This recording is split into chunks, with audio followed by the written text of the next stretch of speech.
આજે પટેલ સમાજનો સ્નેહ મિલન સમારોહ યોજાયેલ છે, તો તેમાં ઉપસ્થિત મંચસ્થ મહાનુભાવો, પટેલ સમાજના દરેક પરિવારો, ભાઈઓ અને બહેનો, તમામને દીકરી વસોયા જયંતીના પ્રણામ.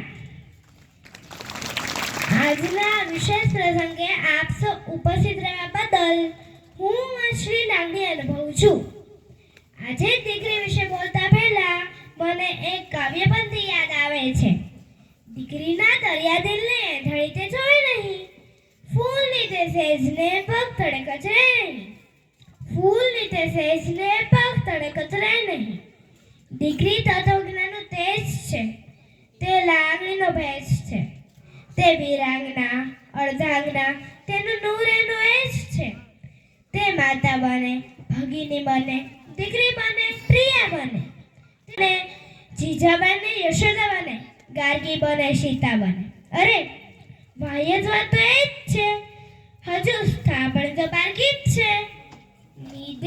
નીડર છે તે સક્ષમ છે, પગભર છે તે રાબર છે. દુનિયા કી સફળતા અને સુખનો રસ્તો દેખાઈ શકે તે તાકાત આપણી દીકરીઓમાં રહેલી છે. ઉષાનું તેજ, સંધ્યાની લાલીમા, રાત્રિની કાલીમા, ઝરણાનું નર્તન, મેઘનું ગર્જન અને ઈશ્વરનું સર્જન એટલે દીકરી. આજે મારા સમાજને એક દીકરી તરીકે વાત કરવી હોય તો મારા કેટલાક વિચાર રજૂ કરીશ. તે આવશે શાંતિથી સાંભળજો. દીકરી એટલે ઈશ્વરના આશીર્વાદ નહીં, આશીર્વાદમાં મળેલા ઈશ્વર. એક લીલા પાન અપેક્ષા હોય પરંતુ આખી વસંત ઘરે લઈ આવે તેનું નામ દીકરી.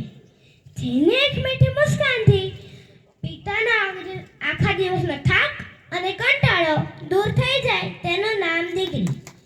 દીકરીના પિતા બનવાનું સુખ દરેક નસીબમાં નથી હોતું. નસીબના લોકોના ઘરે જ દીકરી જન્મ લે છે, એટલે જ તો દીકરી જન્મે છે ત્યારે લક્ષ્મીજી પધાર્યા છે એમ કહેવાય છે.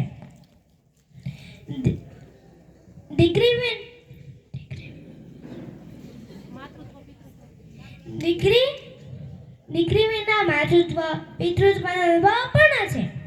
દીકરીના પગની પાયલનો ઝળકાર સામે મંદિરની ઘંટડીનો રણકાર પણ પડી જાય છે.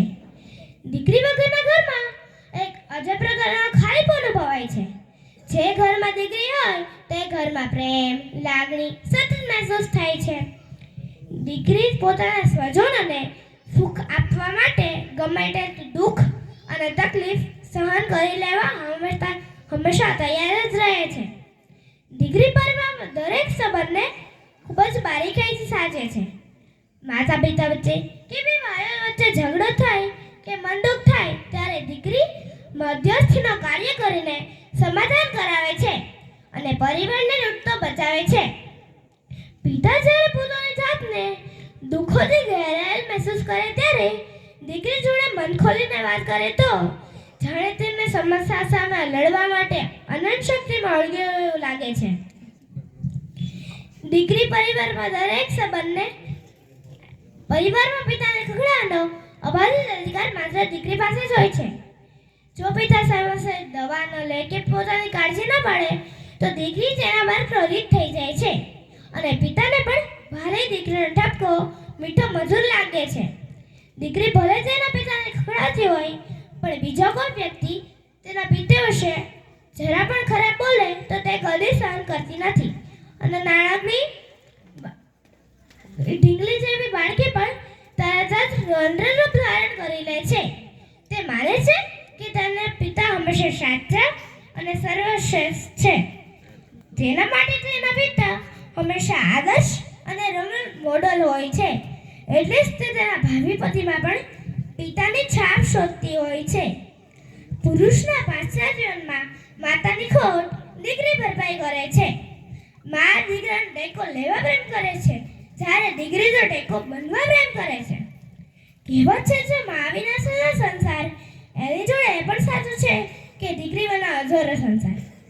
5 દીકરીનો બાપ દુઃખી જોવા મળશે પણ 5 દીકરીઓનો બાપ કદી દુઃખી જોવા નહીં મળે. કહેવાય છે જો રાવણ દીકરી હોત તો સીતાનું હરણ ન કર્યું હોત અને જો દશરથ દીકરી હોત તો તેનો પુત્ર યજ્ઞમાં નૃત્ય થયું હોત.